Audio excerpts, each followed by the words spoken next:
नमस्कार दर्शकों, आज की हमारी इस वीडियो में आपका स्वागत है। आज हम आपके सामने एक बहुत ही अनोखी जानकारी लेकर आए हैं जिसका जानना आपके लिए बेहद जरूरी है।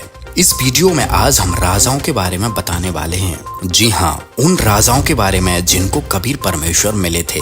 तो शुरुआत करते हैं सतयुग से। सतयुग में परमात्मा सत सुकृत नाम से आए थे और उस समय के जो तत्कालीन राजा थे, जैसे राजा मित्रसेन, रानी चित्ररेखा व राजा राय हरचंद को परमात्मा ने अपने वास्तविक ज्ञान समझाकर सतभक्ति की राह दिखाई थी तथा मोक्ष प्रदान किया था। सतयुग में कबीर परमात्मा राजा अम्बरीश को भी मिले थे और उन्हें सतभक्ति मंत्र प्रदान किए थे।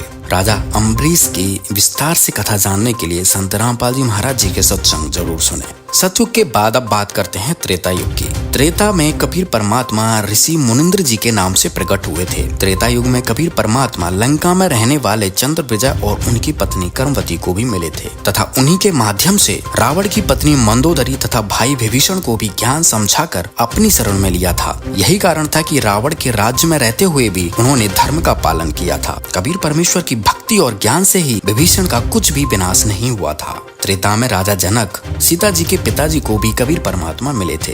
राजा जनक ने भी कबीर परमात्मा द्वारा बताई गई सतभक्ति की साधना की थी। त्रेता युग के बाद अब बात करते हैं द्वापर युग की। द्वापर युग में परमेश्वर कबीर जी करुणामय नाम से प्रकट हुए थे। उस समय के तत्कालीन राजा चंद्रविजय और उनकी पत्नी का नाम रानी इंद्रमती था। रानी इंद्रमती बहुत ही धार्मिक प्रवृत्ति की औरत थी। परमेश्वर कबीर जी ने रानी इंद्रमती को ज्ञान समझाया था और अपनी शरण में लिया था। इंद्रमती के कहने से ही कबीर परमेश्वर ने राजा चंद्रविजय पर भी अपनी कृपा दृष्टि की थी और चंद्रविजय को भी अपनी शरण में लिया था।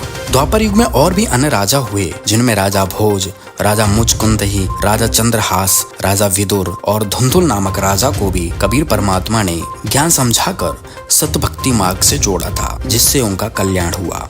अब बात करते हैं कलयुग की। आज से लगभग 600 साल पहले कबीर परमात्मा विक्रय संवत 1455 जेठ मास की पूर्णमासी के दिन काशी शहर में लहरतारा तालाब में अवतरित हुए थे और काशी नगर के नीरुनीमा नामक निसंतान दंपति को मिले थे। उस समय कबीर परमात्मा 120 वर्ष पृथ्वी लोक पर रहकर गए और उस दौरान उन्होंने बहुत सारी अनहोनी लीलाएं की और कबीर परमेश्वर के द्वारा किए गए चमत्कारों को देखकर तथा सत भक्ति से हुए अनेकों लाभों को देखकर उस समय कबीर परमात्मा के 64 लाख शिष्य हुए थे।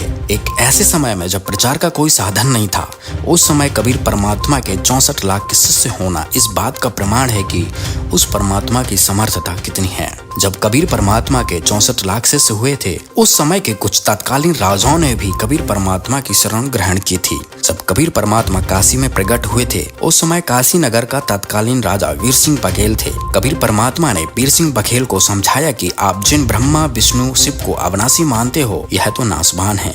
इनकी भक्ति करने से मुक्ति नहीं हो सकती। पवित्र शास्त्रों में कहीं भी इनकी भक्ति का वर्णन नहीं है। यह शास्त्रों की विरुद्ध भक्ति है। राजा वीर सिंह बघेल तथा रानी मानकदेई कबीर परमात्मा के ज्ञान से काफी प्रभावित हुए और परमेश्वर कबीर से उपदेश लेकर सद्भक्ति की। दिल्ली के बादशाह सिकंदर लोदी, जो उस समय भारत के शासक थे, उन्होंने भी कबीर परमात्मा के आध्यात्मिक मार्ग को स्वीकार कर सद्भक्ति की थी। दिल्ली के बादशाह सिकंदर लोधी को जलन का रोग था और जलन का रोग ऐसा होता है जैसे किसी का आग में हाथ जल जाए, उसको जलन का रोग कहते हैं। जब सिकंदर लोधी को पता चला कि काशी शहर में एक कबीर नाम से महापुरुष रहते हैं, अगर उनकी दया हो जाए तो दुख निवारण अवश्य हो सकता है। और जब सिकंदर लोधी कबीर परमात्मा से मिले थे, तब कबीर परमात्मा ने अपना आशीर्वाद भरा हाथ सिकंदर लोधी के सिर पर रखा था और उसी समय सिकंदर लोधी के जलन का रोग समाप्त हो गया था। तब सिकंदर लोधी को यह समझ में आ गया था कि यह कोई आम इंसान नहीं है, बल्कि स्वयं अल्लाहु अकबर है, और फिर कबीर परमात्मा द्वारा बताए गए भक्ति मार्ग को अपनाया।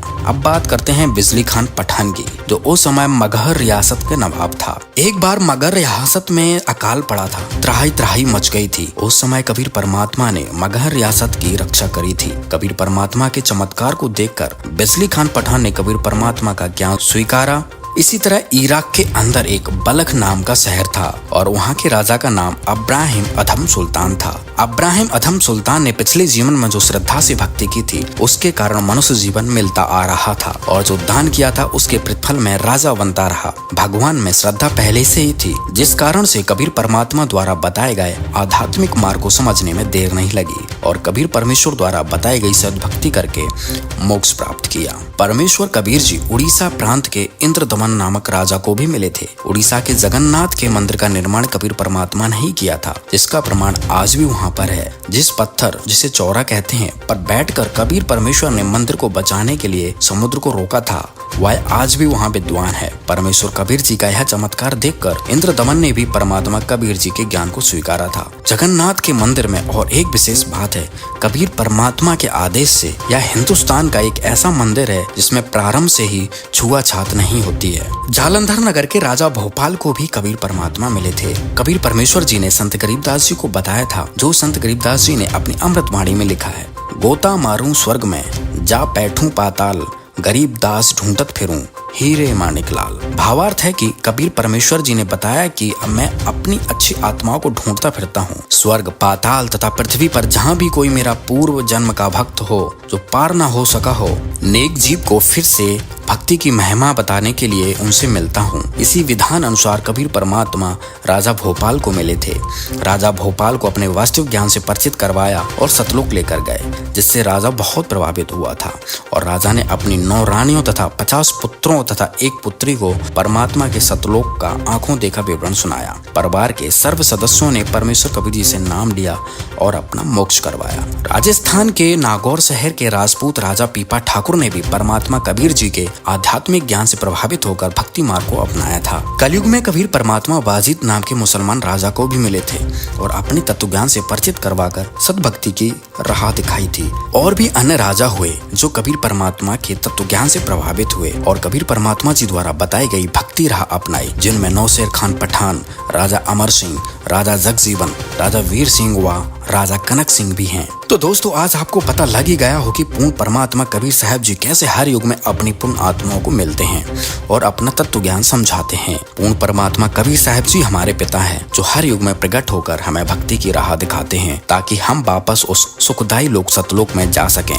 जहाँ से हम गलती करके काल के साथ इस पृथ्वी लोक में आ गए हैं। अतः हमारा आपसे निवेदन है कि वर्तमान में कबीर परमेश्वर जी के अवतार स्वरूप संत रामपाल जी महाराज आए हुए हैं और वही ज्ञान जो परमेश्वर कबीर जी ने स्वयं प्रकट होकर दिया था, आज वही ज्ञान संत रामपाल जी महाराज बता रहे हैं। परमात्मा चाहने वाली आत्माएं इस ज्ञान को स्वीकार करें। अतः समय रहते आप संत रामपाल जी महाराज जी को पहचानो और उनके द्वारा बताई गई भक्ति साधना करके अपना मोक्ष करवाओ। कबीर परमेश्वर जी ने कहा है, रात गवाई सोए के, दिवस गवाया खाए, हीरा जन्म अनमोल था, कोड़ी बदले जाए। अधिक जानकारी के लिए आप संत रामपाल जी महाराज जी के मंगल प्रवचन अवश्य सुने। धन्यवाद दोस्तों।